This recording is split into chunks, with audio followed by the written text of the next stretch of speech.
Você curte terror? Adora aqueles filmes de serial killers? Talvez um bom slasher? Ou você é do tipo que curte assombrações, filmes de espíritos ou até mesmo found footage? Se você é desses, veio ao lugar certo, porque eu vou falar sobre algo macabro que você com certeza não percebeu. Mas antes, eu sou o Zenith e eu mesmo me tornar um dos seus youtubers favoritos. Então, já deixa um like, se inscreve pra dar aquela moral. E manda pra aquele teu amigo fã de Jujutsu Kaisen. E sem delongas, bora pro vídeo. Eu tava pensando no que trazer pra vocês no Halloween, uma data tão especial e macabra, mas eu tava sem ideias, até que eu pensei, existe terror em shounen? Foi quando eu me lembrei de uma cena em específico de Jujutsu Kaisen, onde numa delas tem um soldado andando pelo Japão e ele se depara com uma criatura grotesca, com várias pernas, diversos rostos deformados. Isso sempre me pega muito, cara, porque o universo de Jujutsu Kaisen é um universo extremamente perturbador e assustador. Mas isso não é tão elaborado, por causa do fator shounen. Estamos acostumados com as lutas extremamente grandes, megalomaníacas, condição avassaladora. Basta você ver Gojo lutando contra as maldições em Shibuya, expandindo seu domínio. Ó a luta do Mekamaru contra o Mahitsuki, ele literalmente é um Megazord, tá ligado? Mas se nós olharmos pro lado contrário de feiticeiros poderosos, olhando o lado contrário dessas maldições e xamãs de poderes imensuráveis, o que sobra?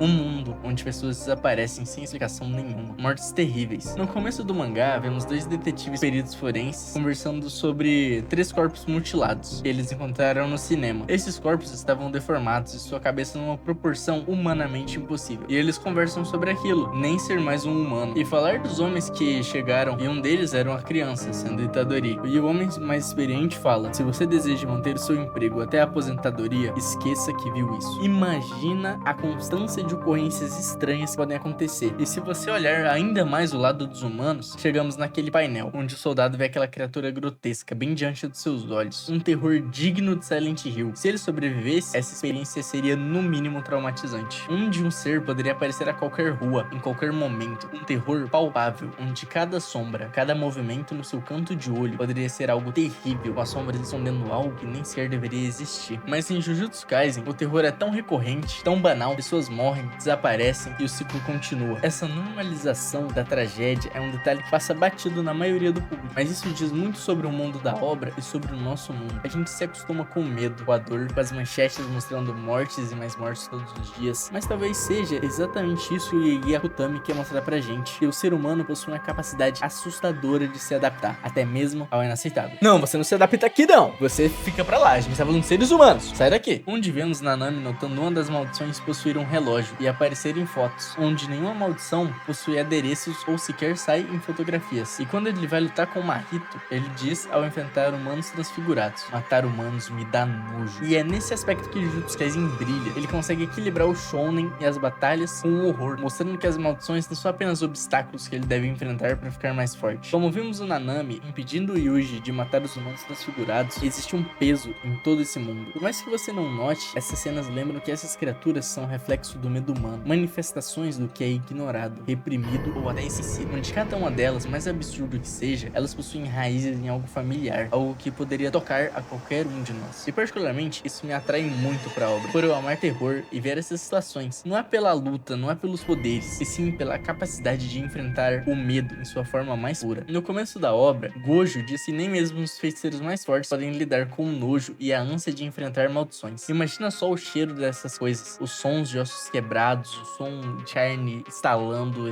as vozes distorcidas dizendo palavras sem sentido. E tem uma coisa que eu aprecio muito, que são os sons. Eu tô assistindo Alien Earth e caralho, como eles cozinharam nesse áudio, com as vozes dos aliens tendo uma textura estranha, alguns estalos, é como se você sentisse aquela presença ali do seu lado.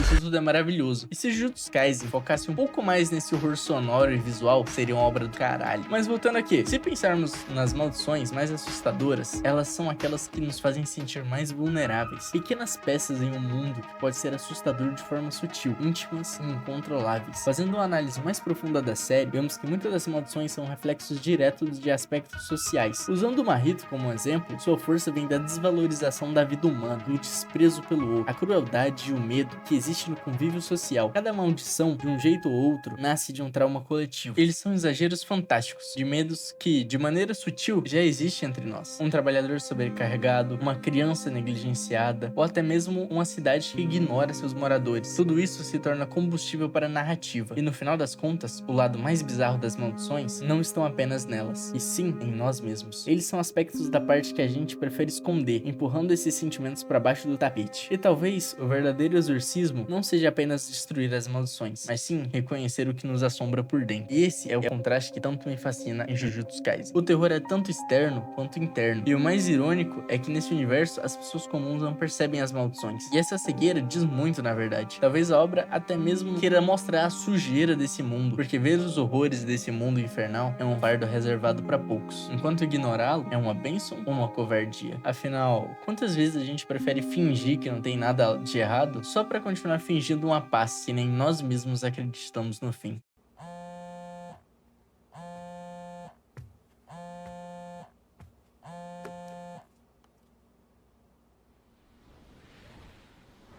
Então, Blulock, eu acho melhor se ajoelharem.